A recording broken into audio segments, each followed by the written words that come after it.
Ladies and gentlemen, welcome to the podcast where what we just saw tonight blew anything we saw on Monday or Tuesday out of the water. It's lost in the Midcard. Welcome to, the end of July, episode 180. We are approaching our special 200th episode where we will have lots of guests. Probably not, but it'd be nice to have, the Young Bucks and Kenny Omega and Chris Jericho and Adam Cole and, Matt will get on that. We'll figure that out. But first, thank you to SpiderDuck.net for being our host, enabling us to be on iTunes and any of your favorite podcasting apps. What you got to do, brother, is search for Lost in the Midcard. Hit that subscribe button. That way you know every time a new show comes your way. Every Thursday, most times, and we're testing a new format. We may be just doing after the big pay-per-views. So that's going to be to be determined. So you want to make sure to stay up to date on when new episodes come your way by subscribing on that on the iTunes or any of your favorite podcasting apps on the Android. The subscription links are on our Facebook page, facebook.com/Lost in the Midcard. And also on our Twitter at LITMC Podcast, where you can also follow us there to also learn for updates on the next show and whatnot. Also, we share a lot of great tweets from the wrestling world, so make sure to give us a follow there. I am your host, Jeremy Bennett. You can find me on the Twitter at JBHuskers. As always, my co-host, he is on that Twitter at Raw F Showtime. It is Mr. Matt Black. Matt, how you doing? Doing all right. I thought SmackDown was pretty damn good on Tuesday. I go as far as to say the main event on NXT tonight could not have been touched by anything I saw Monday or Tuesday. But the rest of the NXT show, I kind of felt like it was on par with SmackDown Tuesday night. I don't want to take anything away from WWE's A show because Raw is just a show that's barely watchable. Well, if you're following Tommaso Ciampa on Twitter, I am not.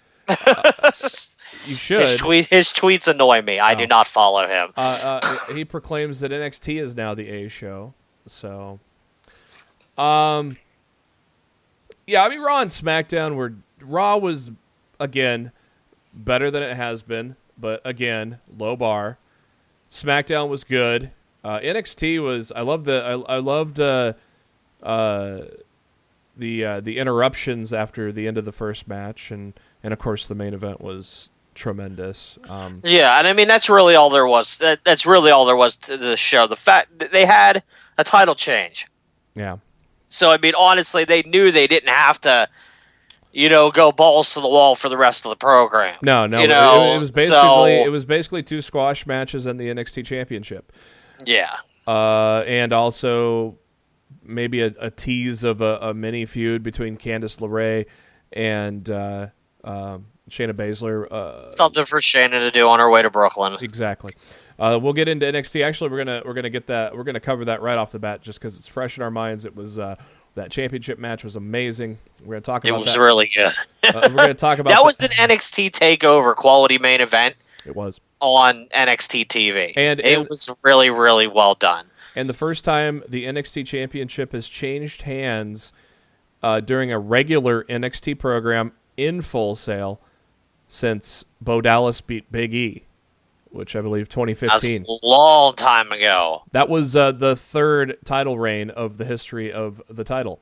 So yeah, it went Rollins, Big E, Bo, right? Yep, and then Neville, and then Neville after that. And then Neville beat Bo in I think a ladder match. Yep, and I think that was the first NXT takeover. I think it was. Yep, because that was Cesaro and Sammy, right? Yep. Yeah. They were the first ever match on a takeover. Yeah, Cesaro and Sammy.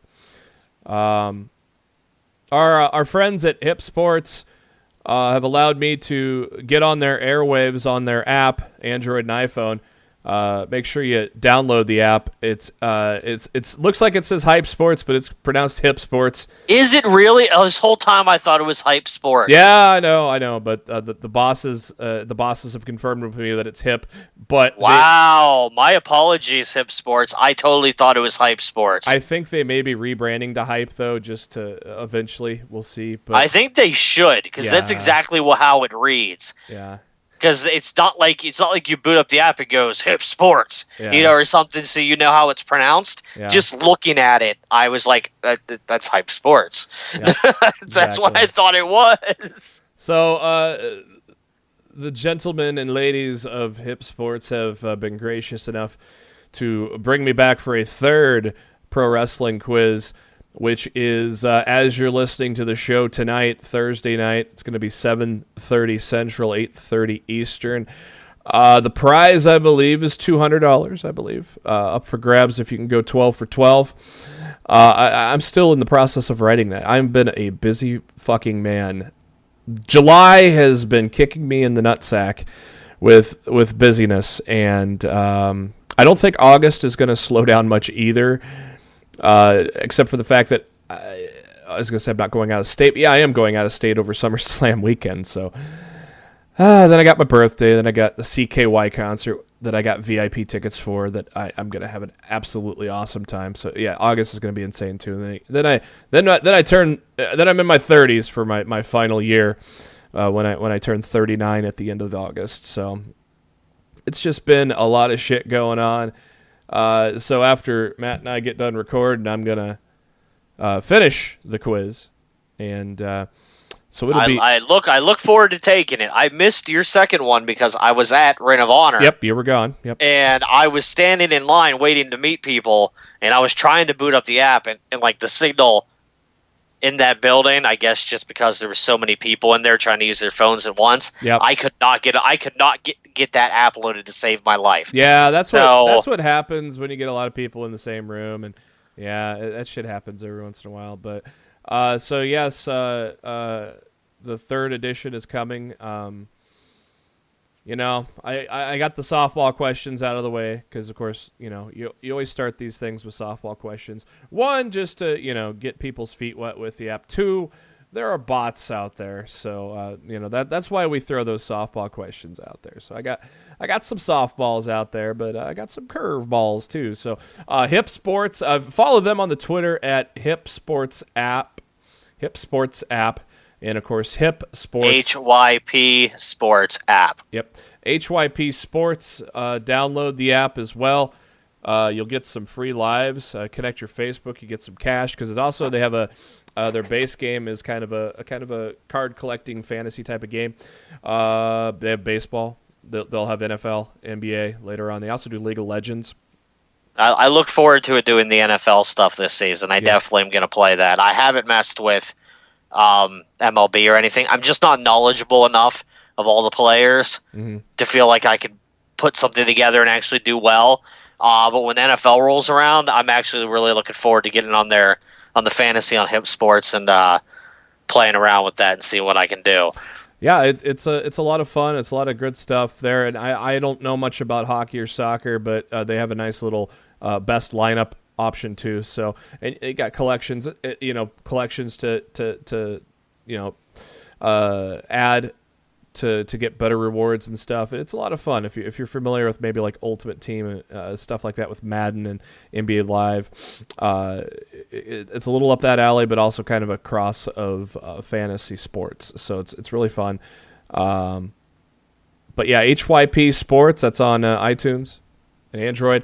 7:30 Central on Thursday, July 26th. I'll be hosting my third well, I say WWE, but it's got a little bit of everything. I think I kind of mixed in some New Japan possibly in there too. So, pro wrestling quiz overall.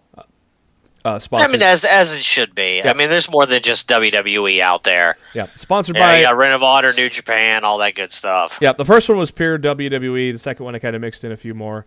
But yeah, and so thanks to the guys at Hip Sports for being gracious enough to get our name out there And, of course, we give them a return as well.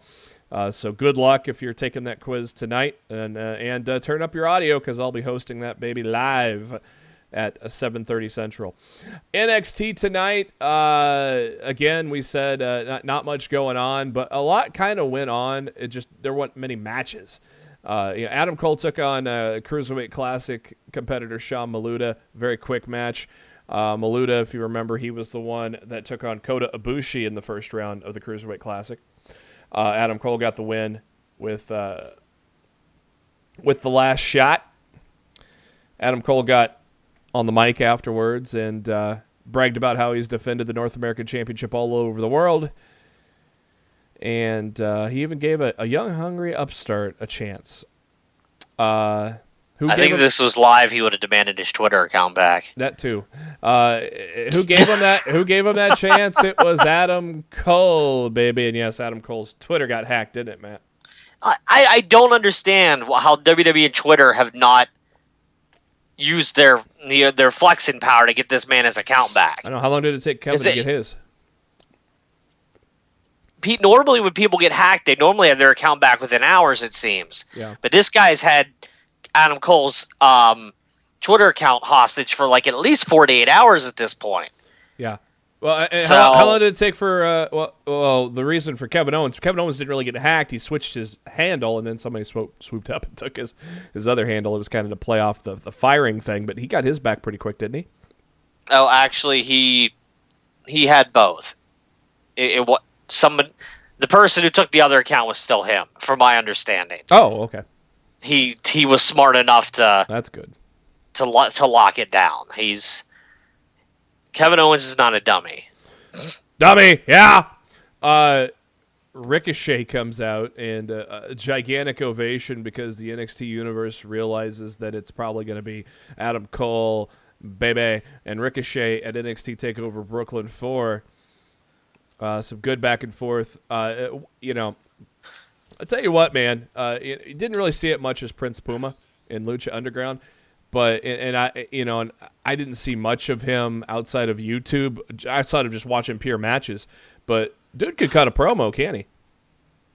Oh yeah, dude's really good on the mic. He's not bad at all. Yeah, I did not know that he was that good on the mic. And obviously, to me, the only weakness in Ricochet's game is something he can't help, and that's his height. Yeah. Because Vince looks at that kind of stuff when you get to the main roster. But everything else about this Ricochet, he's money, man. He's absolute money. Well, by the time Ricochet gets up there, Vince might be in the XFL. One could only hope. I hope the XFL is the most successful secondary football league of all time. Oh yeah, me too. And it just takes up all of Vince's time and energy, and he just has to let Triple H and Stephanie run the day-to-day business of the WWE. I mean, we are all rooting for the XFL to succeed. I honestly question if WWE, if SmackDown would be moving to Fox next year, if Vince McMahon had been involved in that meeting. I just, the way he acts and the way he handles himself, is known to rub some people the wrong way. And I would not be surprised if the reason WWE secured that TV deal with Fox to move SmackDown over there was because it was handled by Triple H and Stephanie, and Vince didn't have anything to do with it. But at the same time, that had to have been Vince's call to do that, though, right? Well, of course it would have been Vince's call to make it happen. No. Stephanie was the one that went to the meeting. Vince's call to Vince send wasn't those involved guys. in that at all. Yeah, it was Vince's call to send those guys. So, or maybe Vince was just too busy to handle it at the time and sent them instead of him. And we don't know. But all I know is he was not at the meeting, and Triple H and Stephanie got the job done. Yep. So to me, that says when Vince finally does move on, like Wall Street and the stock market are not going to freak out that Vince McMahon is all of a sudden not with the WWE anymore. It's already been proven that Triple H and Stephanie McMahon can sign billion-dollar deals for their company. Yeah. And they're not going to have to worry about their future. Yeah, exactly. I think it was a very good move for them to make. The Triple H is just full of good moves. So, well, you're not wrong. No, I mean NXT 205 Live, SmackDown. And we said it earlier, Vince McMahon wasn't at Extreme Rules, so, I mean, it's... Yeah, but Vince had his fingerprints all over that show. Oh, yeah. Like, just because he wasn't there didn't mean it doesn't mean he wasn't involved. He had his fingerprints on that Iron Man match. I'm starting to feel like he isn't involved on Tuesday nights at all. Because lately, just the product of SmackDown and the product of 205 Live are just so good and so far and beyond better than anything we're seeing on Monday nights. I really and truly question if Vince has anything to do with SmackDown at all, unless it's a pay-per-view. Yeah, I don't know. It doesn't feel like a product that Vince McMahon is booking and signing off on a weekly basis. Does Triple H go to every SmackDown? As far as I'm aware, he does, because he has to run 205 Live. Yeah, good point. Yeah, and of course you got Michael Cole and Road Dogg, a couple of the higher ups there too. Yeah, Road Dogg's SmackDown. He doesn't do it. As far as I know, Road Dogg doesn't do anything with Raw. Yeah, and Michael Cole is usually a lot behind the scenes a lot for SmackDown too. So yeah, and once again, SmackDown beat Raw in the LITMC ratings. Oh, dude, it wasn't even another week. It wasn't even a question. No. It was funny this time too because we didn't really get any extremely awesome matches or lengthy matches, which SmackDown's known for. It was a lot of progression towards SummerSlam, but it was still good progression. And we'll get to it. We'll get into it a little bit, but back to NXT. Adam Cole bails from Ricochet, and his buddies from the Undisputed Era come and join him. But a couple of big boys stepped in behind the Undisputed Era in the War Raiders. And so then they hightailed it through the crowd where they met Mustache Mountain. And what a great way to kick off NXT with those 6 guys. I'm curious if that's going to turn into a triple threat tag title match at Brooklyn. It smells like it, because doesn't it? They didn't truly specify it on the tapings leading into Brooklyn, so people are assuming it's just 2 of those teams facing each other for the tag titles.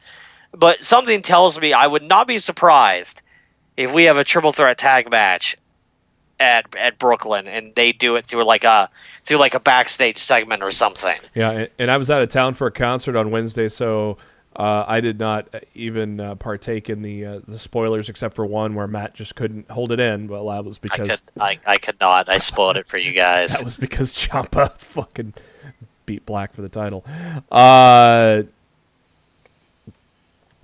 They are backstage. Shayna Baszler, Kairi Sane signing the contract for the Women's Championship match for Brooklyn. Baszler talking shit to Kairi. Kairi saying that she could beat Shayna. There you go.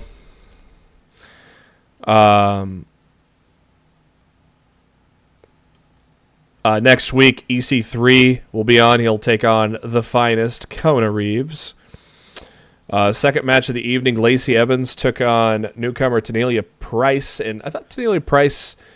she's got a good look, good energy about her. So maybe I thought she was fine. Yeah, I didn't have any issues with her. I thought she would seem solid in the ring. I don't know anything about her. Yeah, I don't either. It's the first time I've ever seen her, but I thought for the time she was given, I thought she looked solid. Yeah, and I thought her entrance, I just thought her look and her energy was really good. So yeah, maybe she'll go places. She didn't go too far tonight though. Lacey Evans, as she was getting ready to do a springboard elbow into the corner, a la China, Lacey Evans just clocked the fuck out of her with the women's right, which I love as a finisher for the 3 count. Bianca Belair interviewed about her recovery because she missed the number 1 contenders triple threat match. She says she's undefeated and then spelled it out for you literally. Undefeated. And then, of course, Aleister Black, Tommaso Ciampa for the NXT Championship. Jesus Christ. This was awesome, wasn't it? Yeah, so like I said earlier, it was a fantastic main event that easily could have been worthy of being on an NXT takeover.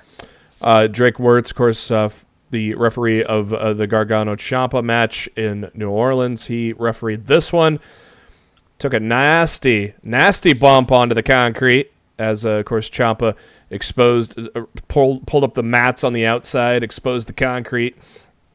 Of course, that was intended for Black probably to take a DDT, but instead, in the end, Black accidentally careened Ciampa into the ref, I believe is what happened. And Wirtz goes spilling onto the concrete floor, and then Ciampa decides to do some dirty deeds.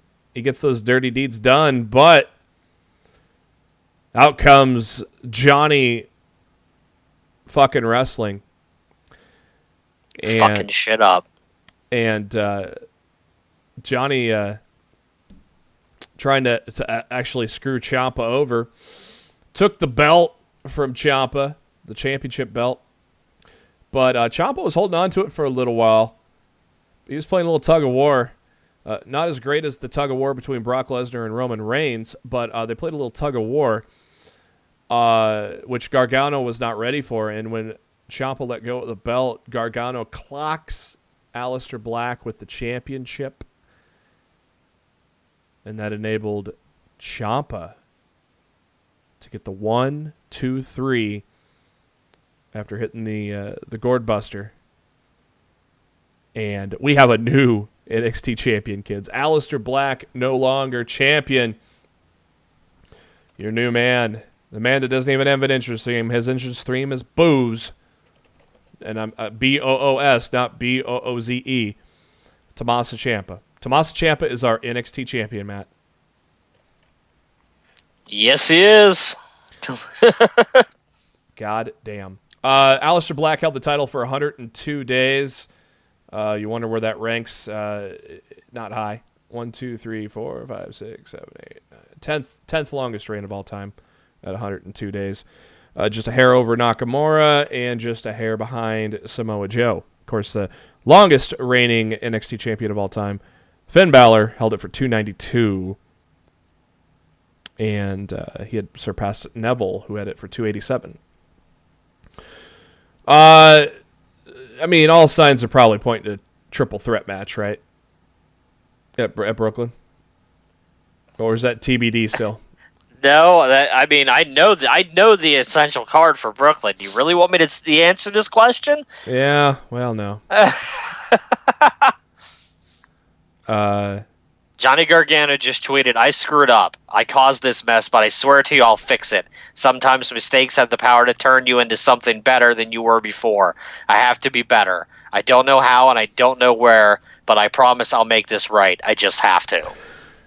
Yeah, I'm sure Mr. Black ain't going to be pleased, so... he shouldn't be. No, I love the end of it too. On the ramp where Ciampa makes Drake put the belt on him. I like that. Just it's the little things sometimes that make me smile, Matt. Groundbreaking news was set to be announced here on Monday Night Raw. We all knew what it was coming, though. But this was actually the only good part of the show. Yeah, it didn't take away. I felt like the show peaked here. Well, it started, so wow, that's a. It peaked in the first segment. It peaked quick. Yes. This was no shock, but at the same time, it didn't take away from the moment. We'll just talk about the open of Raw right now, and then we'll comb through Raw at the end of the show. But obviously, everybody, I don't know if male SmackDown stars were there. No, but just the guys from Raw. There might have been some 205 Live guys there, though. I don't know. Well, they still travel with the Raw brand. With the Raw brand, yeah. So, in case they're needed for like main event or whatever. But Raw and SmackDown women were present, and so the stage was filled with WWE superstars. Vince McMahon in the ring got a nice little ovation because we don't see the old man much anymore. And y'all need to stop cheering that man. Yeah, true. Was this the first time we've seen him since he got headbutted? That was February. No, last time we saw him was when Roman punked his ass out backstage and Vince suspended him. So maybe this is the first time we saw him in the ring. Because that was a backstage thing, wasn't it? Yeah, it was a Gorilla. Yeah. Oh, yeah, that's right. Gorilla. I forgot about the Gorilla. This is probably the last time. Yeah, this is probably the last time. Yeah, it had to have been with time with KO. I can't recall another time he's been in the ring since. No, he was in the ring at the Greatest Royal Rumble. Oh yeah, to with the Prince to give the title and the trophy to Braun. Yep. Vince McMahon introduces Triple H and Stephanie. Wonder how Triple H thought about coming out to Stephanie McMahon's music. Yeah, I much would have preferred the other way around. Oh please, but yes. Whatever. They announce they tell the women they put over the entire roster for doing the job that they do, and Triple H got on the mic and told all the women to step forward. Raw and SmackDown women were there, and it was It was so cool to see Triple H get choked up here. Yeah, and I want to say this: a giant fuck you to everybody who says Triple H talked too long. No! Of all three of the people that were standing in that ring, the person who deserved to talk the longest was Triple H. The fucking creator. Because I would say 90 to 95% of the women that were standing on that stage were developed by him through NXT. Exactly. So that man deserved to talk for as long as he did. Hell, he deserved to talk longer. Hell, I would have even preferred if the announcement just came from Triple H himself and Stephanie and Vince wouldn't have been out there to begin with. Exactly. But Stephanie has to be in the spotlight with everything involving the women, so you knew she had to be there. Mm-hmm. But, like, the people that were giving Triple H shit for talking too long in that segment, fuck off. Yeah, he deserved to talk that long, and you could tell how much this means to him because, yeah, he did get choked up, and it was awesome. And you know what? The people that had a problem with that, you can kiss my ass. Exactly. I just loved it. I rewatched that little. Here's the big fuck you. I rewatched that promo Triple H cut. I don't know how else to put it. Promo's not the right word, but we'll just call it a promo because it's easy to do in terms of wrestling. It was great, and I loved watching him get choked up. It was truly genuine, and I loved it. Then Stephanie got the mic and announced that what we all expected and pretty much knew, October 28th, 2018, Nassau Veterans Memorial Coliseum in Uniondale, New York, the first ever all-women's WWE pay-per-view, WWE Evolution. It's going to take place. Then, Now, and Forever is the tagline for the WWE, and that's definitely going to be the case here for WWE Evolution. Women from the past, Trish and Lita, already locked in. Women from the present and also the future. It's going to feature the finals of the Mae Young Classic tournament, which I thought was awesome that the finals are going to be here. And some of the other Mae Young Classic competitors and NXT competitors are going to be a part of it as well. NXT UK is also a part of it. Already social media on fire. Mickie James already wants Trish Stratus. I hope that happens. I hope that match happens, honestly. I know they want it, so. I don't particularly want that. What do you want, though? With Trish? Just anything. Anything on the paper. No, I don't want to make any match. I don't want to fantasy book a whole bunch of matches. But if I had to pick something for Trish and Lita to do, I would tag them up against somebody. The Iconics. No. See, now you're going to make me start fantasy booking. If I'm going to put the Iconics against somebody, I'd throw the Bella Twins in there with them. Oh, yeah.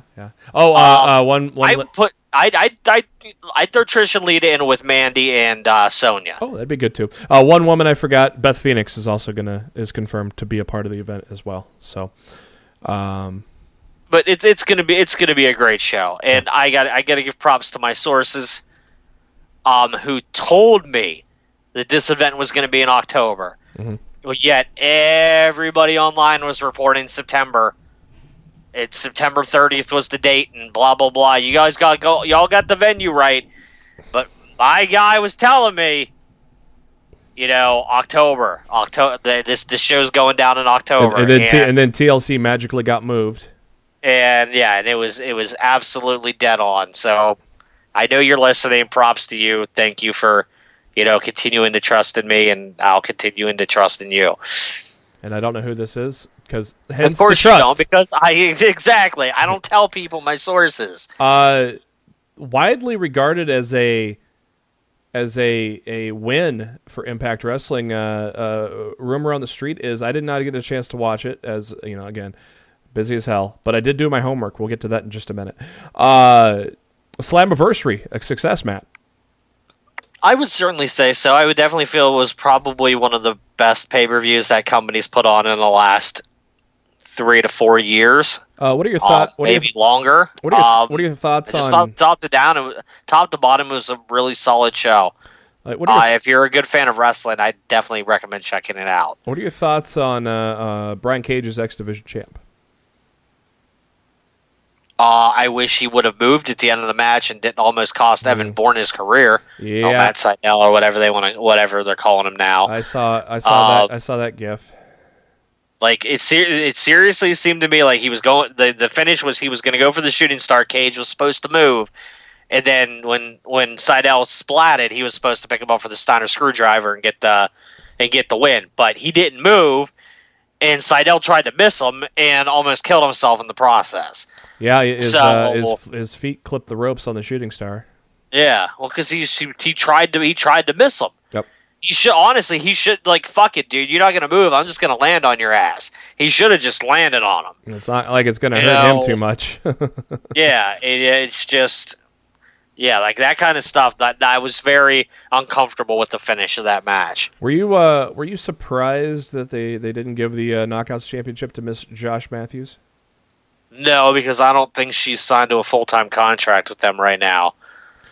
So honestly, that did not surprise me at all. I did not like the night before that show, or 2 nights before. It was within the 48 hours. She was challenging for the Women of Honor title at an ROH TV taping. No.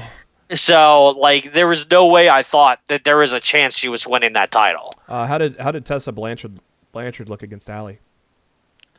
Match started a little slow, but I thought they picked it up, and I thought they had a really good match, and I'm glad that look, this woman put pen to paper for your company for 2 years. You better start letting her win some damn matches. Oh, she's got it. The fact you had her job to Madison Rain twice was enough to make me want to pull the hair of my head out. Yeah. So. I think she's holding gold by the end of the year. I certainly hope so. Did you like Eddie Edwards and Tommy Dreamer House of Hardcores? It was what it was. I was what you expected, basically. It was it was what I expected. It was probably my least favorite match of the show. Surprised that Aries retained against Moose. I was surprised that Aries retained against Moose, but was less surprised to find out that that's probably why D'Angelo Williams never showed the pay-per-view. Because Moose wasn't going over? Yeah, found out his buddy wasn't going over and just decided not to show up. Is definitely my opinion of how that went down. I feel like Aries must have signed, they haven't come out and announced it yet or anything, but I would be shocked if Aries has not signed some kind of, at least a short-term deal with that company.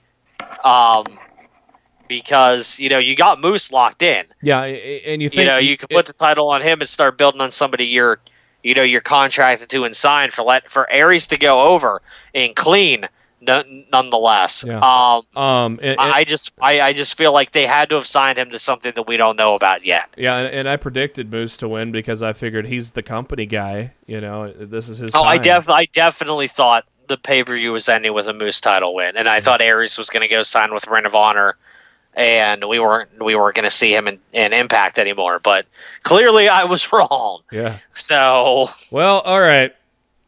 Matt challenged me to do some homework, and it took me up to the last minute before we started recording, but I did get myself that homework done and watched episodes 101 to 112 of Being the Elite.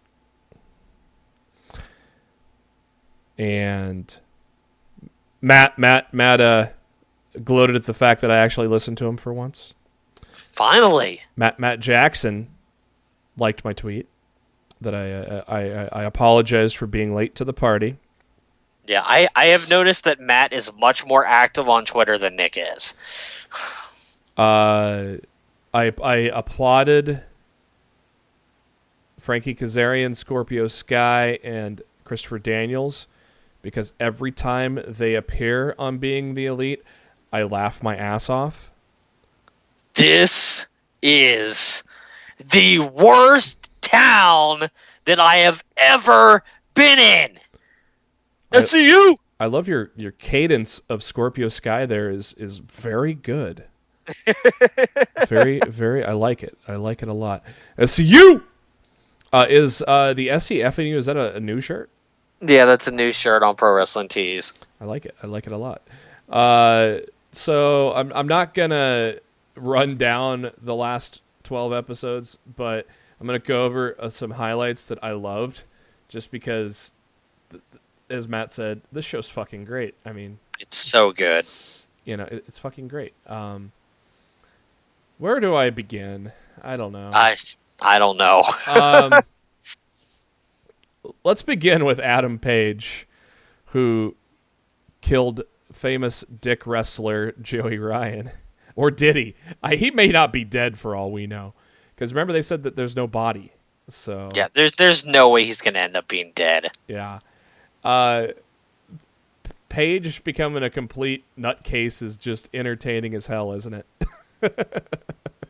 It's crazy. It's great character development for. Will he have a new pair of cowboy boots for episode 113? I don't know, man. I don't know how easy it is to get a new pair of cowboy boots in Japan. Yeah, that's a good point. At least a good pair of cowboy. And of course, Page ain't going anywhere anytime soon. He's in the G1. So, about a month ago, a nice little cameo from Gregory Helms. That motherfucker did it. Then the memorial for Joey Ryan. The best thing about that, I think, was SCU. Frankie Kazarian going off on funerals. That was great. I don't know. I thought Flip trying to get booked. That was... Because there was an empty spot on All In was pretty fucking funny. The look on Cody's face when he's... Oh, that was so fucking priceless, man. So priceless. And Marty breaking down was pretty good, too, at the memorial. And then, of course, 2 weeks ago was the turn of GOD and Haku turning on the Bullet Club. I loved the end, the family dinner in the hotel room, and like a minute later, knock on the door and it's Cody, because of course Cody now face turn. Yep. That was a great little scene there. I loved it. The hell's Haku's problem anyway? Of course, Being the Elite broke the news for the Cruise of Jericho that Alpha Club is taking on the Bullet Club, and Marty Scurll hiding in Chris Jericho's closet was hilarious. Oh man! And the 2 days ago, the newest. I think we should make this a weekly thing now, Matt, since I'm hooked. So we should talk about Being the Elite. I think. Are you down with that? I'm totally down with that. This week, the new episodes come out every Monday. Is that correct? Normally, anywhere from Sunday to Monday is normally when the new ones come out. Dude, this back and forth between Tama Tonga and Roman Reigns is insane. Fucking awesome. Yeah. Tama Tonga just responded. GOD's are they on their way out of the door, you think? I don't know. You saw Roman's tweet from earlier today, right? Yes. Yeah, okay. Tama just responded. Thanks for timekeeping and view counting. Must be looking for new materials. Writers give up on you. If you need more laughs, just continue fist cocking. It gets funnier every time. Yeah, it's been a great package. That's it. I'm giving Tama Tonga a follower on the Twitter machine. I think dude. I think I already am. Let me. I have not been following the love child of Roman Reigns and Seth Rollins, but I am now. Oh yeah, I have been following Mr. Tama, and it's too good. It's too good. I would say the love child. He looks like Roman Reigns and Seth Rollins had a kid. I want to say the love child of Kirk Hammett from Metallica and Roman Reigns. But anyways, yeah, that's been an excellent exchange. A new segment. We'll put that in stone in the outline for Lost in the Midcard. Being the Elite is going to be set in stone. Love it. So episode 112. Unfortunately, Flip Gordon could not get it done against Nick Aldis, could he? Well, see, here's the problem. He was doing really well, but then he remembered that he was wrestling Magnus, and he got so bored he fell asleep at the overlay. Oh. That's what happened. He didn't pass out from the pain. He got bored, and he fell asleep. Oh, that's all it was. Kind of like how Monroe Sky fell asleep at the mention of Daniel Bryan on SmackDown. No, this was real. I loved Jesus Christ. I'm totally blank on the dude's name. Right, I loved Colt Cabana's pep talk to Flip, and then of course Flip lose. Then they show Flip losing, and Flip's walking to the. God damn it, Flip! Damn it, Flip. And then here's the show is so good. Like I told you, like the character development that you get in being the Elite for all these people, because there's not enough television time to develop these guys as characters. Truthfully, yeah. So with just this 20-minute show, once a week, it allows you to not only know these people better as characters, but you fall in love with these guys, and you become fans of these guys because they get to showcase their personality that you're not able to really do on weekly, ROH or New Japan television. And some of the episodes of Being the Elite have more viewers than Impact Wrestling.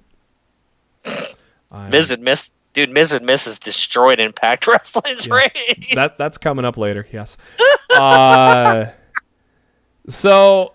Move over, Total Bellas. Miz and Maryse has kicked your ass. So, I tell you what, man. Being the Elite was great. What I loved was you see a lot of behind-the-scenes stuff. Like a couple weeks ago, they showed the practice at Cody's entrance for the G1. Pre-tape interviews at Ring of Honor where was it Matt was fucking with Marty while he was trying to do his promo? Oh my god! Yeah, I'm almost positive it was Matt. And we got a cool Kenny Omega promo. Kind of, it was almost like it wasn't really any kind of story. It was just Omega. It was like a vlog giving you life, and they do that a lot on the earlier episodes. Like when the guys aren't together, like Kenny or whoever's in Japan at the time will film like a skit, or a talk of what's going on and send it to the Bucks so they can put it into the show. You'll get a lot of that through episodes 1 through 100. And of course, from that news breaking that Kenny Omega possibly wrestling with a fractured heel. I'm hoping he takes good care of himself. Yep, he said on Being the Elite, he's it's well padded and adrenaline gets him through the match. So Flip Gordon, of course, lost to Nick Aldis, and Cody Rhodes was there, really making it seem like Flip was all in. He goes, "You deserved it, buddy. Here you go. A fucking $25 gift card to the Golden Corral." What a swerve. No, it was Cracker Barrel. Cracker Barrel. Well, same fucking thing. But no, it is not the same thing. Will you stop? What a fucking swerve, though, huh? He's gonna get in. Oh, wait, we all know this. Like, to me, it's becoming like almost like mind-boggling at this point. Like, we all know he's gonna be at the show. Yeah. Just book him already, for fuck's sake. He's gonna beat up whoever's in Bernard. He's gonna be Bernard, show up and then take off the mask and beat up Cody. Who were the two dudes walking with the IWGP Heavyweight Tag Titles?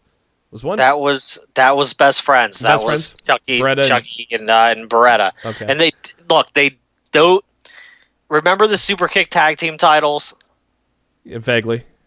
Okay, well, they did a skit on Being the Elite where it ran exactly like you saw on this new episode, but they got to the trash cans and they threw out the Super Kick titles. The Bucks did, or the Best Friends did? the best friends did, and they threw him in the trash. But this time they tried to throw out their titles again, but the Young Bucks caught them. Yeah. So then Marty had a conversation with Nick Aldis, and Nick making fun of how he's a junior heavyweight and doesn't have a chance with Okada. But we were talking about how Okada's putting people over. You think he put Skrull over at All In? well, I feel like Cody and the Bucks are booking it, so True. I mean, if they tell Okada he's jobbing, he's jobbing. You got it, boss. I hope Marty wins, but I don't have faith that Marty will win. Let me put it that way. Have we seen? Has there been a lot of juice on this, or is he a newcomer? Juice has been on the last 2 episodes. Yeah. But that I think that's the first time he's been on the show. I've enjoyed because they're incorporating new people over the last couple weeks because Paige and Kenny are over in Japan for the next month. Yeah. Doing G1. doing the G1. So they're incorporating other New Japan talent into the show that haven't been on the show before, and it's cool. I love it. I love seeing these guys get the shot to be on the show and help flesh out their character more. I think it's fantastic. I loved it. Paige shows up and Juice is like, "Where are your shoes? Where are your boots?" He's like, "Don't fucking ask me that again." And then it ends with the Bucks and Cody, and Cody's like, "What's your cliffhanger? What's your big cliffhanger for the week?" And the Bucks are like, "Oh fuck, we forgot to write one." And Cody wearing an awesome Legend of Cody shirt, which is in the vein of Legend of Zelda, which Cody said was specially made just for him, but then added 1 hour tease and said maybe they might be able to produce this. So I'm thinking probably they will. The cliffhanger. I think it would definitely sell if they did. Oh yeah. Cliffhanger wasn't a cliffhanger, but an announcement for All In that Hangman Page will be taking on Joey Janela. And I have a feeling that's where Joey Ryan will return and interfere. And yep. Yeah. There's no way Joey Ryan's not on that show. Legendary dick wrestler, Joey Ryan. Yeah, I was a little bummed the fact that, Joey Ryan's one of my favorite guys. And he's already dead when I started watching Being the Elite. But it's going to be fun reliving Adam Cole's death. Yep, you get to watch Adam Cole die. You get to watch Joey Ryan die. Tons of people die. Oh, you have to watch them. I don't think this was this week's episode. It might have been last week or 2 weeks ago. I think it was last week's. Chase Owens and Hangman Page playing Mario Tennis. And this would have never happened if they would have just played PUBG. Apparently Kenny hates PUBG because every time Chase says PUBG, Kenny gets a William Regal look on his face.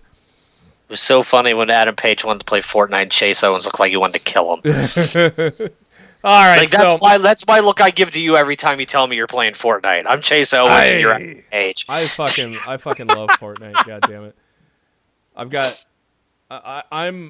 I'm sacrificing my 3 days of streak of getting a win in Fortnite for the podcast. So at least it's not an addiction. Addiction? All right, let's rock into some headlines before we get to Raw and SmackDown. Care we talk about Raw? Yeah, it'll be fast. Trust me. Hopefully. That's what she said. Yeah, no Impact obviously because they just had Slammiversary, and I haven't watched Impact. No Ring of Honor. I haven't watched that. 205 Live though, new number 1 contender. Drew. I think he's winning. I think he's gonna be champion. Have a good feeling. If he doesn't, it's got to be Leo Rush. Oh yeah. Like if Cedric gets past Gulak, it's got to be Leo Rush. Leo Rush has to be the guy to take the title from Cedric. Oh my God, I cannot wait for a Cedric and Leo Rush match though. Hell yeah, dude! Fucking Leo and Tozawa tore the house down. Big news that just broke today. The Woo edition of WWE 2K19 was announced. And this is pretty fucking cool. Let's just say it's going to be $130, and of course you get the deluxe edition of 2K19 that includes the season pass, exclusive playable Hall of Famers, Rowdy Piper, Dusty Rhodes, if you will, and Ricky the Dragon Steamboat. Also, an exclusive WrestleMania 8 Macho Man, Randy Savage. Oh yeah, that's another thing. Being the Elite, the Bulldog, what happened to your dreads? Oh, Virgil, Ted pay you off? Oh man, Jay Lethal got hit in the head by a metal door, and so anytime someone grabs his shoulder, he turns into the Macho Man. Another segment that I laugh my ass off every time. I think the Virgil one was the best when Scorpio Sky's counting that merch money and puts his arm around Jay. Virgil, look at all that money. Ted pay you off. So Macho Man Randy Savage from WrestleMania 8 in the 2002 edition of The Undertaker. Is that a... You've done it now. You've gone and made a big mistake. I was gonna say, is that the biker taker in 2002? Yes. Starrcade 83 Arena also in there. In-game attire, you got Ric Flair's WrestleMania 24 robe from his retirement match, and Charlotte Flair's WrestleMania 32 robe as in-game attire. Woo! Of course, Rey Mysterio, that's a pre-order bonus right there. Yeah, Rey and Ronda. Playable 2018 characters, so it's going to be his updated look, so that's cool. And of course, yeah, the Rey attires from the Rumble, and Ronda Rousey from WrestleMania 34, her attire. Supercard, there's going to be limited edition cards, including the cover star AJ Styles, as well as an AJ themed card back. Exclusive premium packaging. A individually numbered metal, not plastic, WWE Hall of Fame replica ring. Yep, I got that confirmed today. Yep, he got this. Matt literally got the scoop from 2K's Twitter themselves. I saw it. I literally, like, for 130, this fucking thing's plastic. So I had to ask. I wanted to know. I'm like, is this quality or is this shit? So yeah, it's metal. It's cool. An exclusive Nature Boy inspired Funko Pop, which I fucking love. It's basically, if you watch any interview or promo of Ric Flair from Mid-Atlantic Wrestling or the NWA in a suit and glasses, that's the Ric Flair. And I collect Funko Pops. I want that fucker. Actually, I don't know if I'm going to get this yet. But there's so much good shit here. You're going to get a commemorative plaque featuring a fabric piece of Ric Flair's iconic pink or purple robe. Supercard limited edition cards featuring Rick and Charlotte Flair, as well as a Rick themed. That's a funny hyphen thing there. Rick themed WWE 2K card back. Woo! Lots of cool shit here, isn't it? It's a really nice collector's edition. But the two pieces of physical items that I want, which one is technically digital, I have people hooking me up with. So I will continue to buy my games digital, and I will get the physical content in the mail. Thank you to you two separate people who are sending me two separate things. You know who you are. Hey, have them send me the Funko Pop while they're at it. I know I know the one person who's giving me the ring is selling the Funko Pop for, as he's termed, profit. So if you wish to buy the Funko Pop from him, I can get you guys in touch with each other before the week is over. I might break down and fucking pre-order this thing. Fair enough. Ric Flair is my favorite of all time. All companies, everything. No, it really has, the content's really nice. Yeah. I'm hoping the game doesn't suck dick this year. Me too. I mean, honest to God, dude, just pre-order the thing, and if the game looks like it's going to suck before it comes out, cancel it.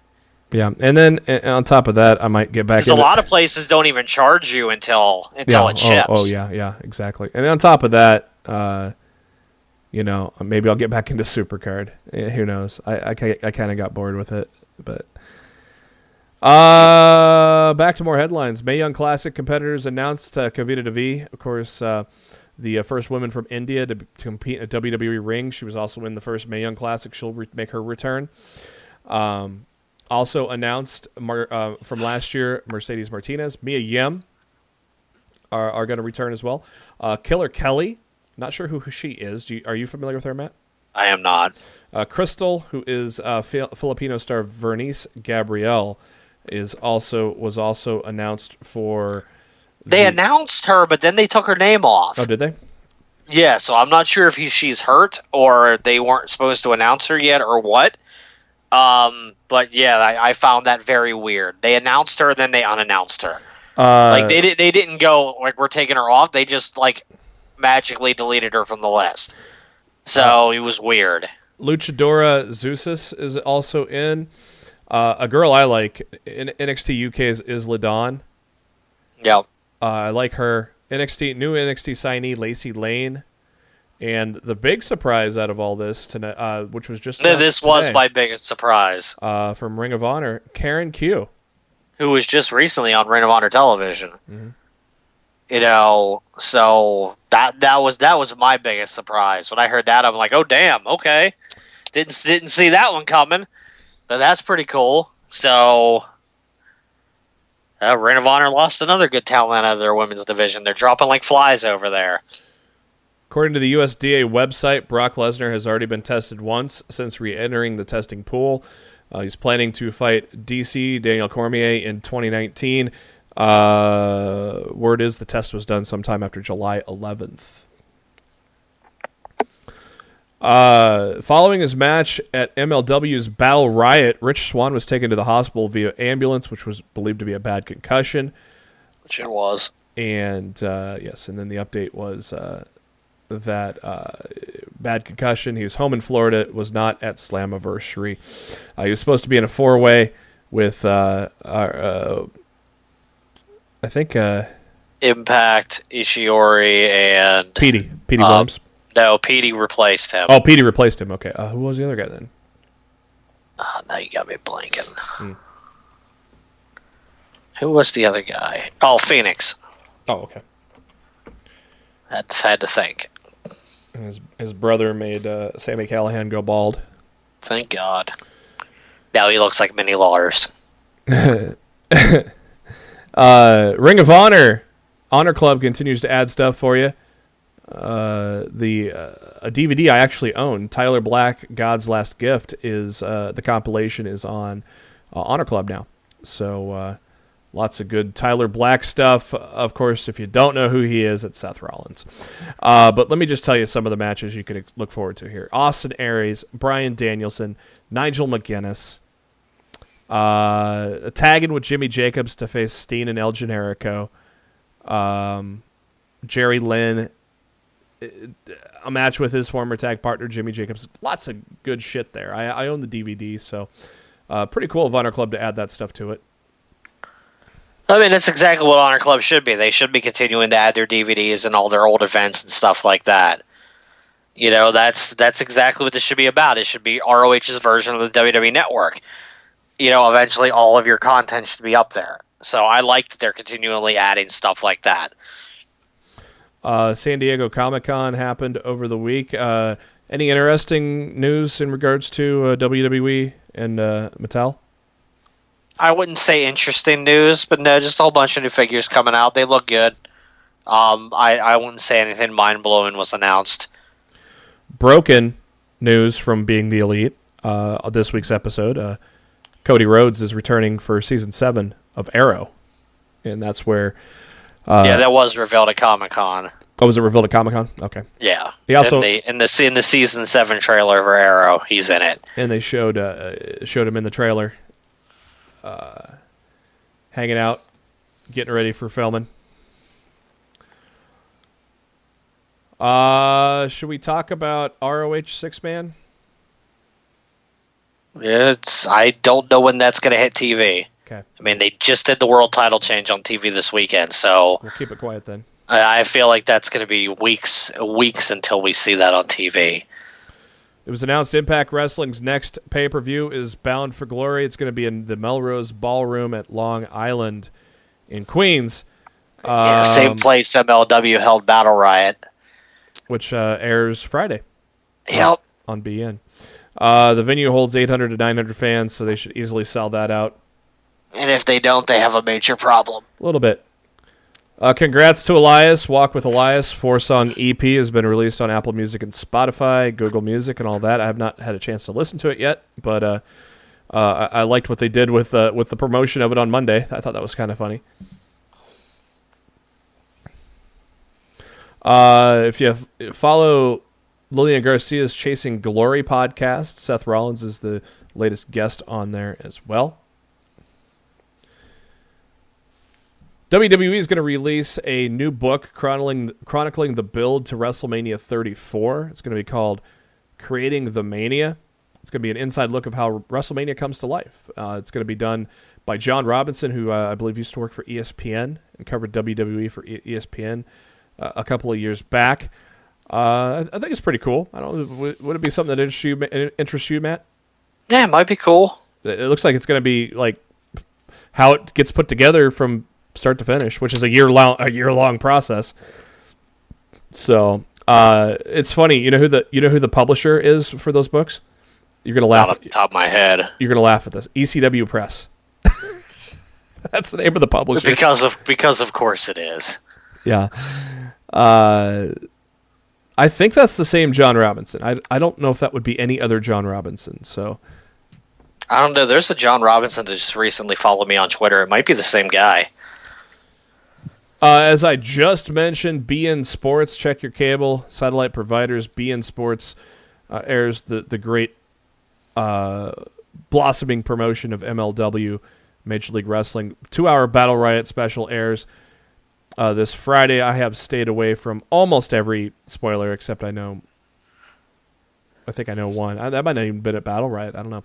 But, of course, the highlight, a 40-man Battle Riot match featuring a lot of legends and current superstars. Winner gets an MLW Championship match.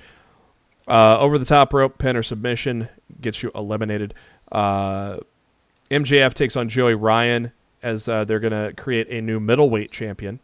So the winner of that will be the first ever middleweight MLW champion. And Kata Brazil takes on Myron Reed as well. WWE is preparing, and it's not that long off. It's 2.5 months away. SmackDown 1000, October 16th in DC. And I'm so torn. Thinking about it? I am, and I said on Twitter earlier this week, I have not attended a WWE main roster show since the Dallas Mania and Raw Aftermath, and man, it's as good as SmackDown has been lately. I'm having a hard time saying that I'm not gonna buy tickets and go to that. Mm-hmm. And if I end up buying tickets and going to that, I'm not going to ROH. That's like 3 days earlier, and I know Daryl's gonna be mad because he wants me to go to ROH with him. But like, I'm so torn right now. If I want to go to, tell Daryl to go to Raw or SmackDown 1000. I don't know if he's already bought the ROH tickets. So it's like, I don't know, Daryl. I don't know if you're going to want to go to both, but I'm torn right now, and I'm undecided on whether I want to go to ROH or I want to go to SmackDown. I don't want to go to both. We'll talk, so next time Daryl's on the show, we'll talk him into going to SmackDown 1000. How about that? Yeah, we'll try. We'll probably fail miserably, but all right. Mike Johnson, the PW Insider, has announced that WWE is already working on preliminary ideas for that event.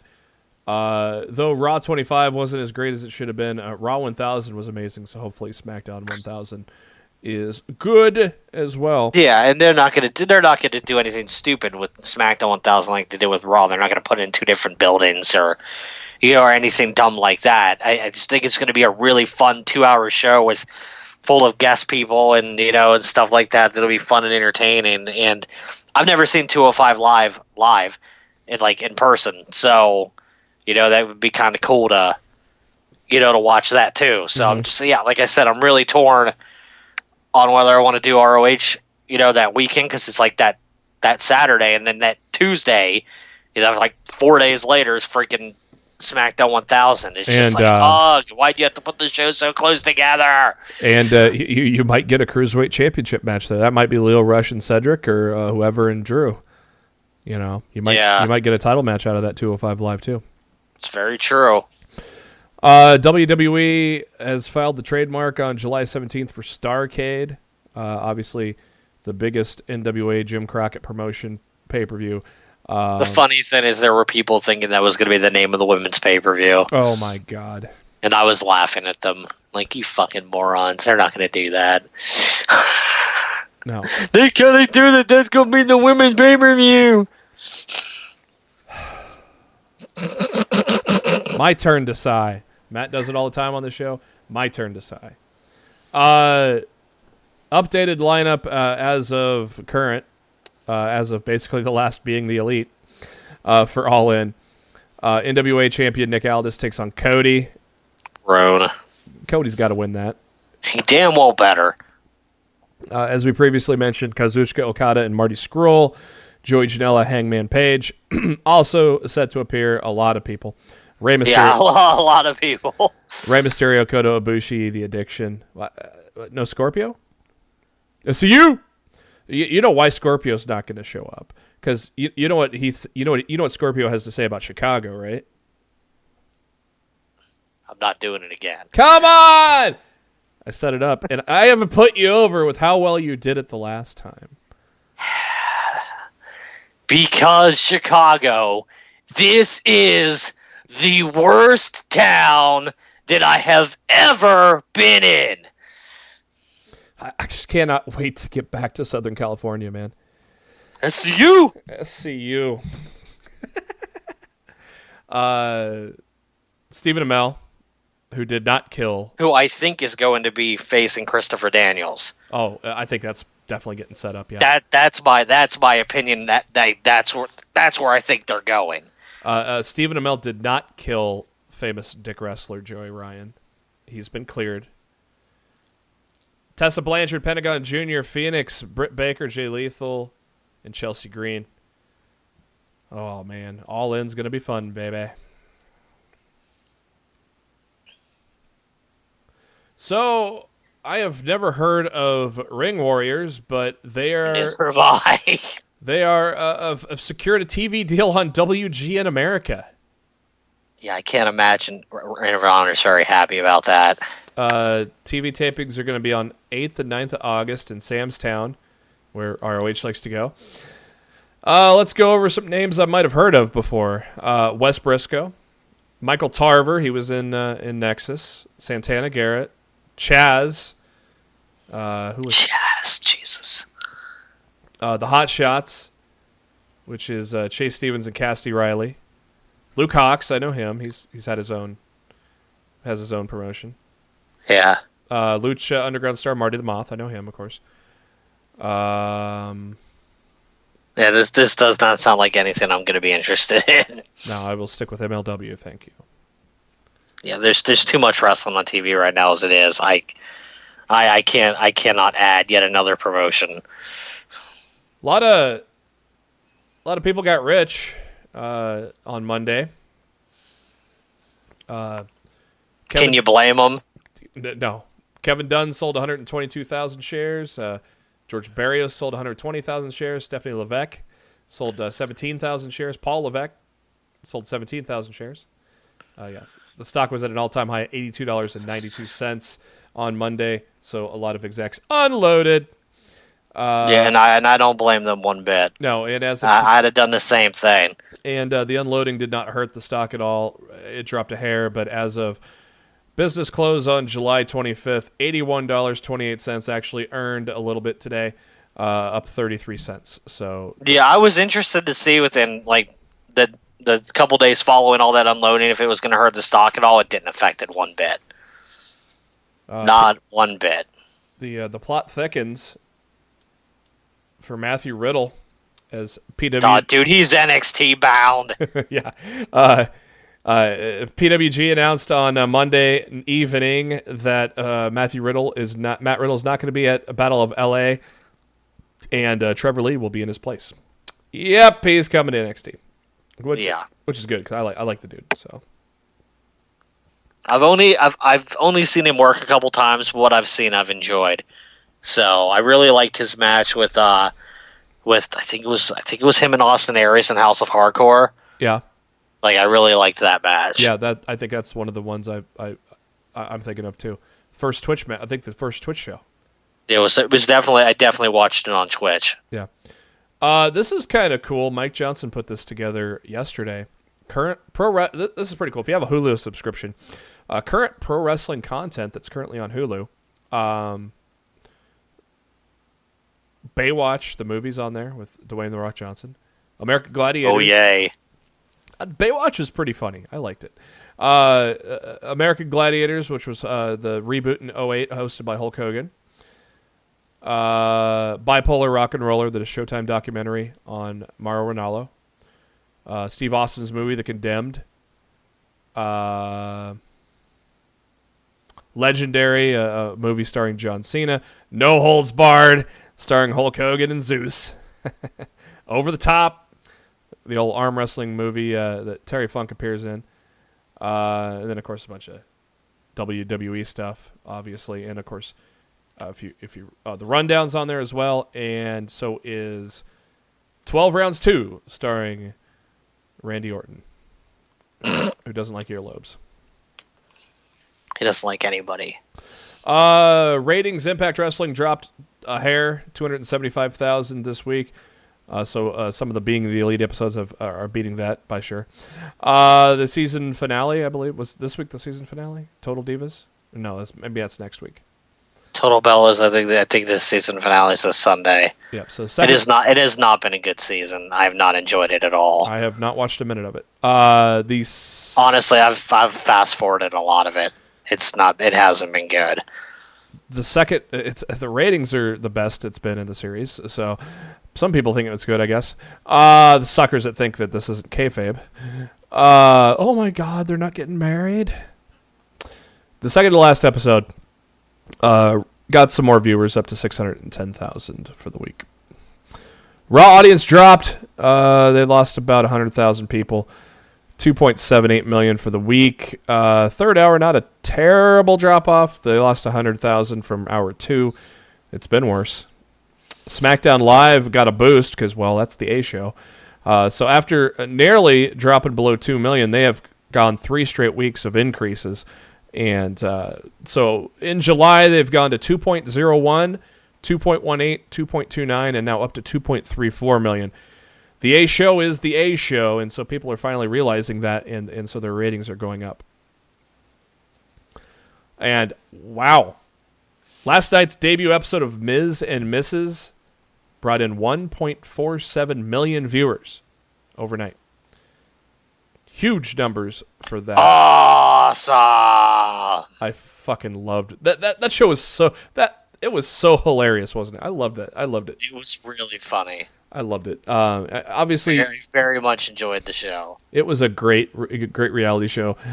Yeah, Miz and Maryse together are just fun. I mean, you've seen that with Total Divas before. So now that they're on their own show, and it looks like Maryse's mom's going to cause a little trouble on the show, huh? Yeah, what can you do? But good stuff. I recommend it. I'm sure Matt recommends it to watch. It was a great debut episode.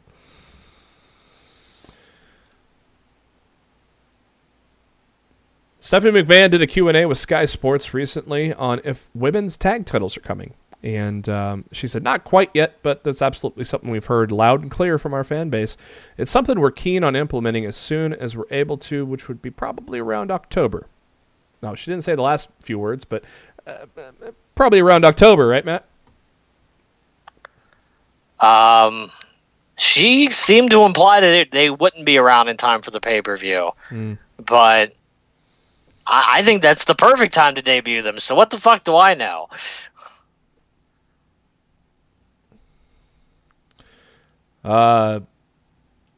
Seems like nowadays the the former guy, the former Grandmaster Sexay, the son of Jerry the King Lawler, Brian Lawler. Brian Christopher, he seemed to can't get it out of his own way. He was arrested for DUI earlier this month. Not his first time he's been in the news in the past few months. Oh, hey, look. PCW. Due to unforeseen circumstances, Matt Riddle will not be performing at Sound the Alarm. Womp, womp, womp. We will have a suitable replacement. Sorry for the inconvenience. Yeah, that dude NXT. I guarantee he's going to be one of the front row people in Brooklyn in August. ROH details of the Global Wars Tour with New Japan Pro Wrestling. It's going to all stream live on Honor Club. Kicks off on November 7th in Lewiston, Maine. Ends on Sunday, November 11th in Toronto. So, and all of it is going to be on the Honor Club. The Club of Honor. Monday Night Raw, of course, we talked about the WWE Evolution. We talked about the only thing that mattered. Yeah. B Team took on the Deleters of Worlds for the Raw Tag Team Championships. I almost could have swore this was going to be a title change. I was wrong. The B Team. I see Matt Hardy job one more fucking time. Yeah. I swear to God. What do you make of? I'm gonna put something to a damn television. What do you make of the post match attack by Hardy and Wyatt? Double turn. I think they're turning the B Team face, and they're gonna turn Hardy and Wyatt heel. No. Broken Matt was always good as a heel, so I don't. That's what that team needs to be anyway. Yeah, I don't hate it. And they'll still get cheered. It doesn't matter if they're heel or face. Oh yeah. Just look at Adam Cole. Fucking roof off of Full Sail blew when he put his hands up. Tonight's episode. And I give it to the B Team. They're doing a hell of a job with post Miz. I'm enjoying. Well, they're given a chance, and they were given a chance, and they're making the most out of their opportunity. Will it last? Who knows? Like, this could just be Heath Slater and Rhino 2.0. You know, we had that great, run for them for a while, and they were funny, and then they flattened them, and they mean nothing now. The same thing could happen. Yep. Enjoy it while it lasts, people. If you're enjoying the B Team, enjoy it while it lasts. I'm not sure, if it's gonna be, a long-term thing or a short-term idea. Is it going to last till Axelmania? Probably not. Chad Gable and Finn Balor are talking backstage about the Evolution show, and a guy was walking by with Balor's suitcase and his jacket, and Balor's like, what? And Corbin said that they moved Balor to a new locker room, a doghouse, because, well, Big Ass ain't using it anymore, right? It wasn't a doghouse. It was like one of those kids' playhouses. It looked like a doghouse to me. It was a kid, like the kids' playhouses that you buy at, like, I would say Toys R Us, but they don't exist anymore. But like one of those. Yeah, it was a kids' playhouse is what it was. It wasn't a doghouse. And Finn Balor posed for a funny picture on his Twitter account with it. So. Bailey and Sasha talking to Charlie Caruso about the differences that they're making up of those differences, but yeah, just wait. Sasha's going to turn on her next week. I figured it'd be this week, but not too soon for that, I guess. But Sasha Bailey beat a couple jobbers, and then they hugged. When's that knife coming, Matt? When's that knife? Evolution. Oh, so this ain't. You don't think this is SummerSlam then, huh? Nope. No, I do not. Well, gives them time to build it, but we all know what's coming. Jinder Mahal and Sunil Singh got killed by Braun Strowman. Shanti.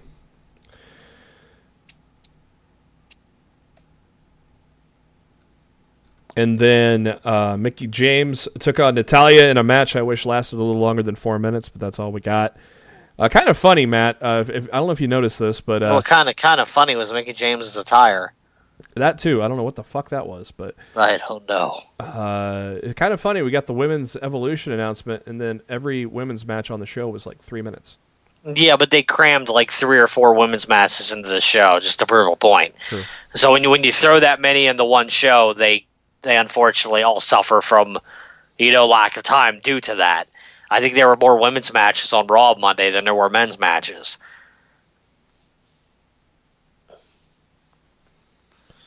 The running theme throughout the evening was Elias trying to do a song from his album, and he kept getting interrupted. Hey, keep getting that plug in all throughout Raw. That's 3 hours of commercials for Elias, right? Yep. Titus O'Neil got the upper hand on AOP to make you think that they're going to do something to them, but yeah, no. Well, we sure as hell hope they're not. Stephanie was getting ready to say goodbye to Kurt Angle, and Corbin comes up with Kevin Owens, demands to Stephanie that something be done about Braun Strowman, and blames Angle for not being able to control Strowman. And Owens says that he could have got his career ended there, so he wants to take everything away from Strowman.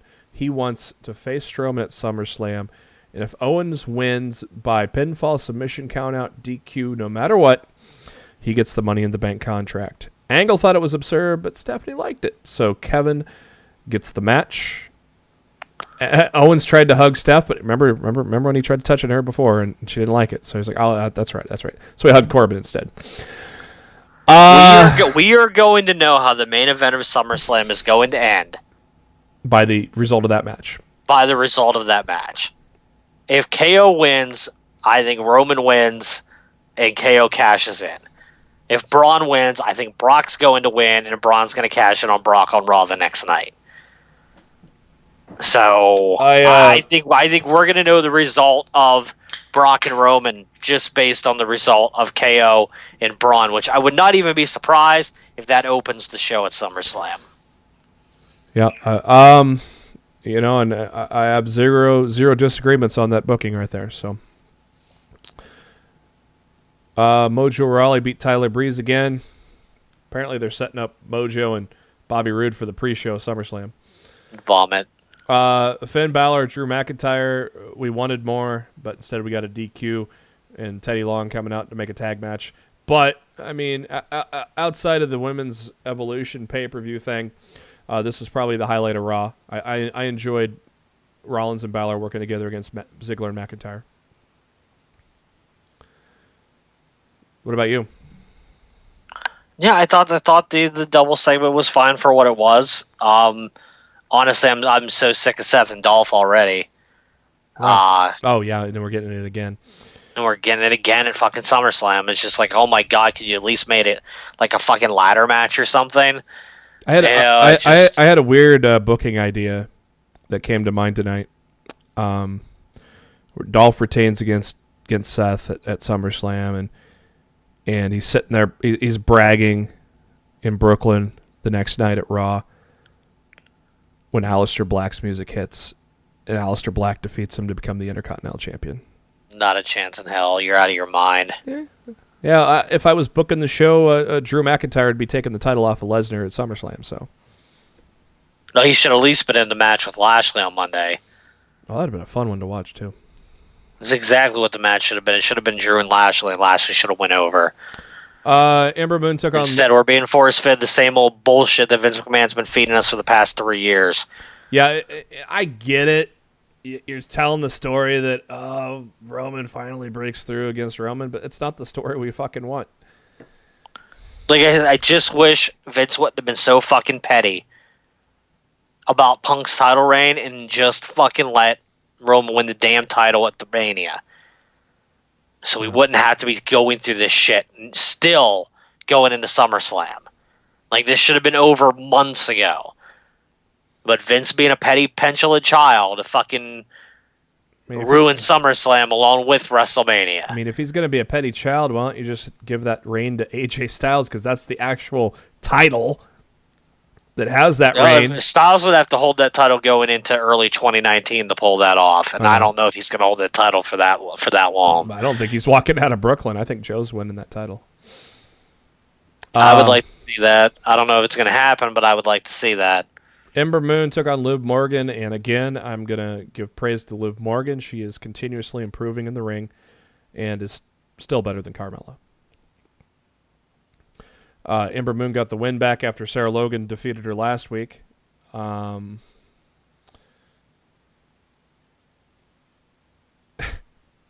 just read a excerpt from Raw where they're coming back from commercial, and they were showing the preview for the season finale of Total Bellas, and Coach says that Total Bellas was his favorite show.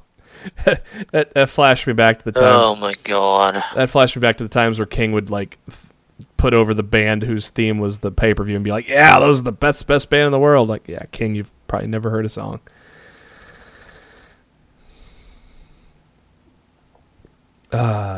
Elias, for about the 8th time, is trying to play his damn song when Kurt Angle interrupts him, but Kurt Angle says, hey, I'm on your side, pal. This is your night. I'm here to give the floor to you. So he starts to play a song and then says, Cincinnati sucks. If Scorpio Sky was... What would Scorpio Sky say about Cincinnati, Matt? I'm not doing it for a third time. Damn it.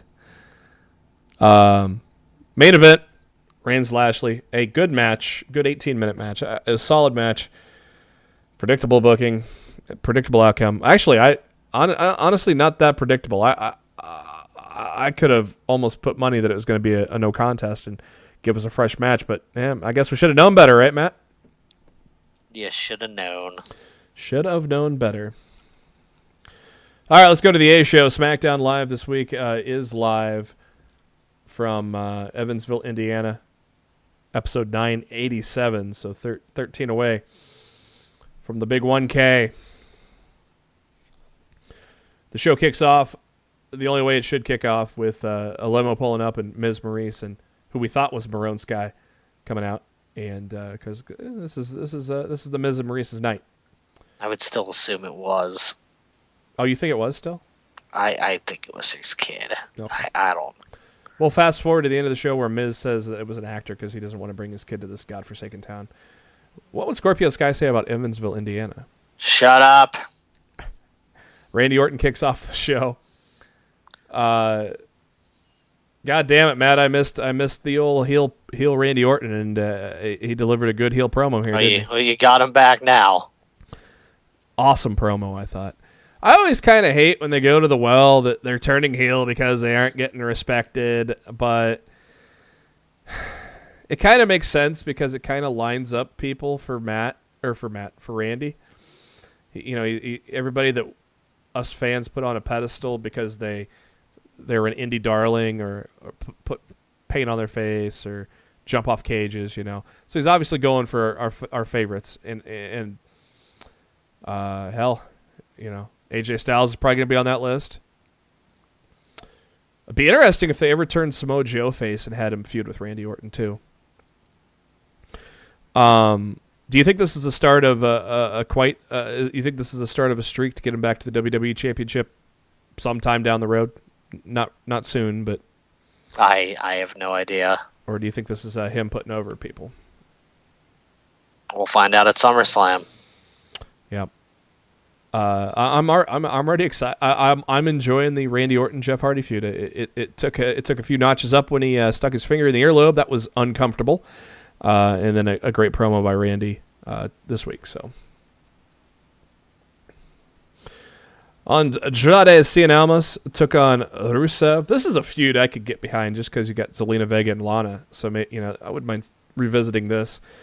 A good match between these people, but as Matt correctly predicted on Twitter, Aiden English cost Rusev the match again. When Lana and Zelina Vega were getting into it. Aiden English came out to break it up, which distracted Rusev, and then distracted Rusev even further when Zelina Vega pushed English into Lana and knocked her down.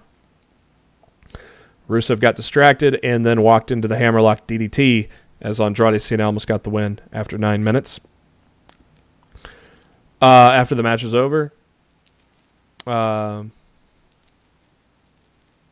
and Rusev, Lana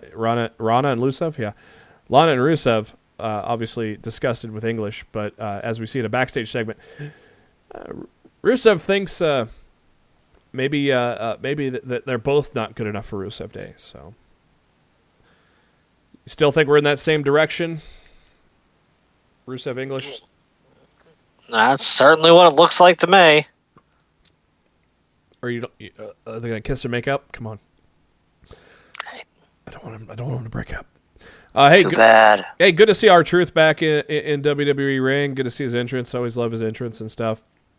But then he went to sleep. Samoa Joe. Asuka destroyed Billie Kay in about 2 minutes. Good stuff from the Iconics as always on their promos. I jokingly told Matt, "Is this the start of a new winning streak?"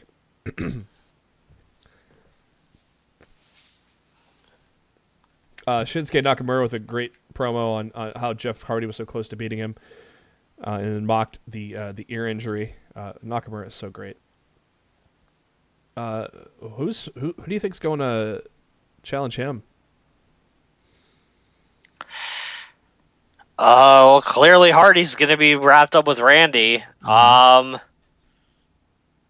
I don't know who they put in that. I don't know who they put up against Nakamura right now. Nobody really stands out at the moment as a clear front-runner challenger for that title off the top of my head.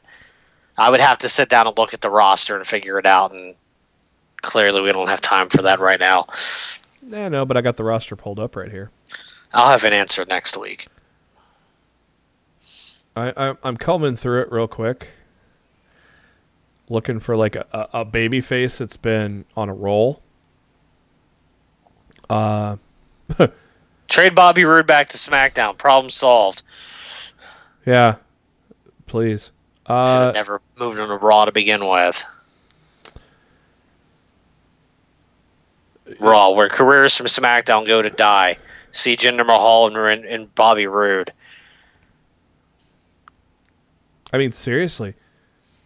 I'm looking at the roster and no one stands out. If they would have booked Ty Dillinger better, that could have been a decent match. That would have been a throwaway feud. He's in no way ready for that spot right now. I'll tell you what, the best guy to be in that spot right now has got to be. I just thought of it. Big E. So you and I both fully expect the Bar to win that tournament. Well, I want the Bar to win that tournament. I'm not confident that they're going to. Big E or any of the New Day, whoever's not competing in that tag match. I think that'd be a solid. They seem to be so dead set on not letting the New Day compete for singles championship, so I'm not sold on that idea. I think it would be good, but I don't think they'll do it. Because here are the baby faces on Raw. AJ Styles, duh. Big E we just talked about. Daniel Bryan, he's booked. Yeah, he's gonna fight the Miz, clearly. Jeff Hardy, he's busy. Kane, he's mayor. He's hurt. And hurt. Kofi, Gallows and Anderson. R-Truth. No. Rusev. And if he wasn't involved with Aiden, maybe they make up. I don't think they make up that quickly. Yeah. Shelton Benjamin would be a good match at least. He's not a face though. He's not a face, and he hasn't been on TV in what feels like forever. So. Then you got Sin Cara. He's babysitting. That's not going to happen. Ty Dillinger and Xavier Woods. I mean, that's your baby faces. Maybe they triple threat it. Maybe it's Orton, Nakamura, and Hardy. They could, because Orton kind of. Because Shin did kind of threaten Orton in his promo on Tuesday. And so I maybe they just triple threat it. Maybe it'll be Hardy, Orton, and Nakamura at SummerSlam. Matt must have been talking to Nick because Nick just liked my tweet, by the way. Contract signing for the WWE Championship at SummerSlam. Got the old ring all set up with a little carpet in the ring, a little table, a little contract, the lovely Paige, your champion AJ Styles. AJ Styles couldn't even get a word out. That crowd was loving him, weren't they? It was a good. I thought it was a good crowd. They were. Styles was ready to find out who his opponent was for SummerSlam. Paige asked for a drum roll, and out comes James Ellsworth. Well, of course, Ellsworth. He beat AJ Styles 3 times. I just thought of something. It's not going to be Ellsworth and Nakamura, JB. No. This is a stretch, though. But what about Dean Ambrose? He's on Raw. They could have storylined that he went to SmackDown on the shakeup. They never did. They could. They announced people that were injured that they get shook up. They've done that already. Okay. So no, it's not Dean. So Ellsworth, you're probably triple threat. It's probably gonna be triple threat. If I was running a betting site, triple threat would be the odds of the most likely thing to happen. Look, you ran down that roster to me. Nothing else at this point makes sense. Nope, nothing. Ellsworth said some of the wrong things, making fun of Paige, and she fired him. Of course, I know, I love the guy. It's a bummer that he's already gone. Mike Johnson, PW Insider, said he was on a per appearance deal, not a long-term contract. So he is gone for the time being, but I'm sure the door is always going to be open for the WWE to call him sometime down the road. So he's done great things for the WWE. I think he'll be back eventually.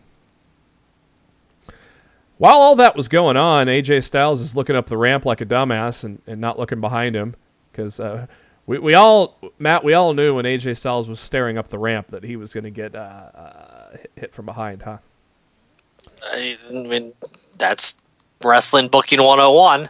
And who was the guy to do it? AJ wasn't looking up the ramp. I mean, he was watching James Ellsworth being kicked out of the building on the Tron. That in itself was funny when Paige took the boot to his ass and that knocked him out the door. That was kind of funny. But our prayers were answered, Matt. Samoa Joe put Styles in the coquina clutch and then signs the contract. Our prayers were answered, Matt. It's going to be so good. That's the main event of SummerSlam. I don't give a fuck who's last or what people say. We all know Roman and Brock are going to be last. Yep. But fuck it, is Joe and Styles. That's my SummerSlam main event. The only question was Joe going to be the guy? But we found out after the commercial that Joe was going to be the guy. Paige picked him. I was kind of hoping that he wasn't going to be the guy. Yeah, that'd have been kind of a cool. But I'm fine with it either way. But the way they set it up, I was hoping like Paige had somebody else lined up, and they just end up having Joe face that guy on the road to SummerSlam and wipe him out.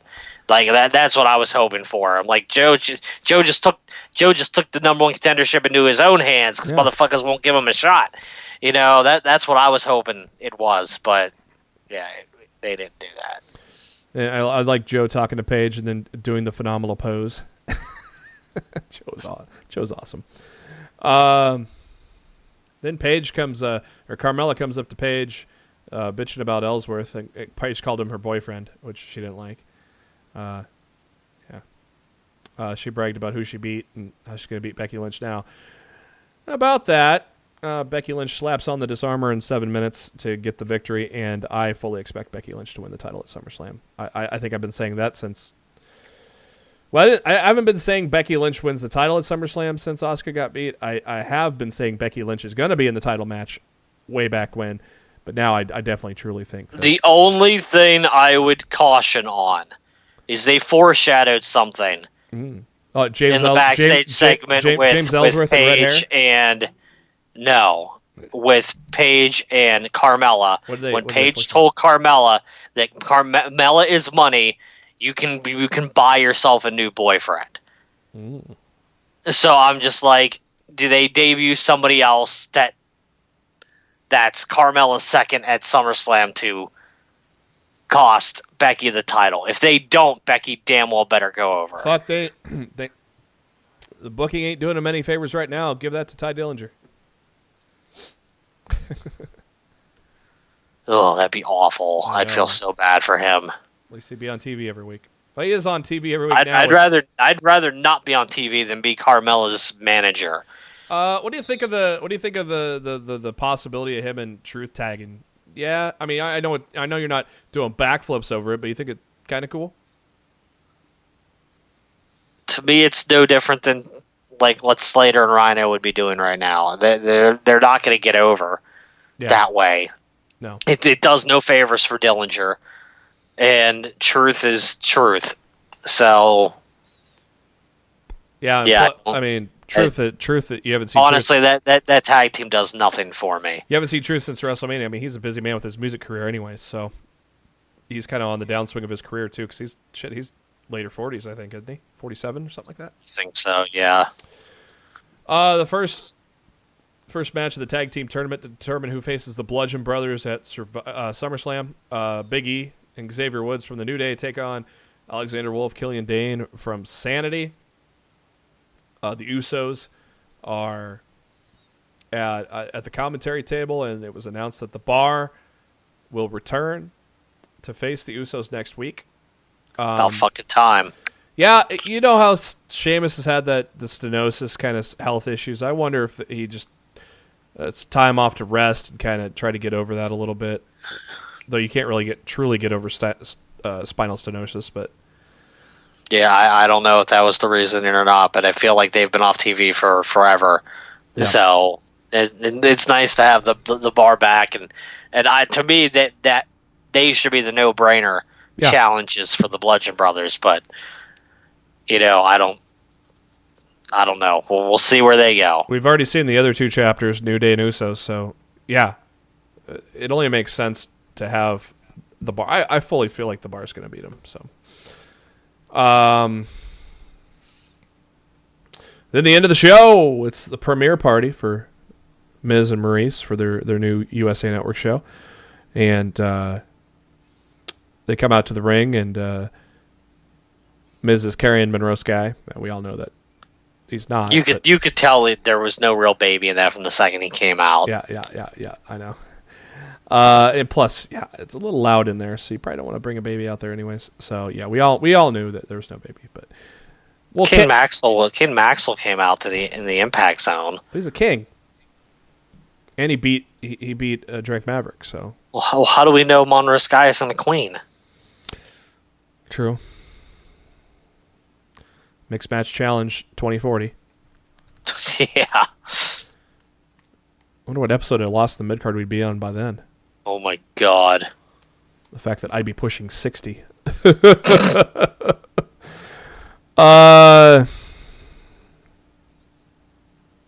Maryse said that, Miz talked about how he mourned the loss of Team Hell Now. Maryse talks about how the Women's Evolution started with her, which makes me think she probably is going to return to the ring for that pay-per-view, don't you think? Probably a tag. I would absolutely love that. Probably maybe a tag match or something in that capacity. Miz bragged about how he was the MLB Celebrity Softball MVP. Talked about his lovely infant daughter, Monroe Sky, and she's done more in her short life than Daniel Bryan has done in his return, which was a funny line. And then Monroe Sky got her own chant from the WWE Universe, and Miz told us to be quiet because just the mere mention of Daniel Bryan put her to sleep. And they showed a sneak peek of Miz and Mrs. But wait a minute. That wasn't a sneak peek of Miz and Mrs. It was a highlight of the lowlights of the career of Miz and Maryse, which were pretty cool to go through again, weren't they, Matt? Honest to God, dude, you paid attention to this segment a lot more than I did. I don't remember anything. I don't remember half of anything you're saying. Oh, wow. Like, I must have been very much preoccupied with something else during the main segment of SmackDown because, I really wasn't paying attention. So you didn't see the video then? I did not. Daniel Bryan appeared on the screen and goes, I don't know what happened in the truck there. Curran must have been doing something. And apologized, but he's like, I should apologize in person. And Daniel Bryan comes out, and Miz's security guards stop him, but Bryan takes care of them pretty quick. Yeah, I saw that. Bryan, but I didn't see the video at all. Like I guess I wasn't even paying attention until Bryan came out.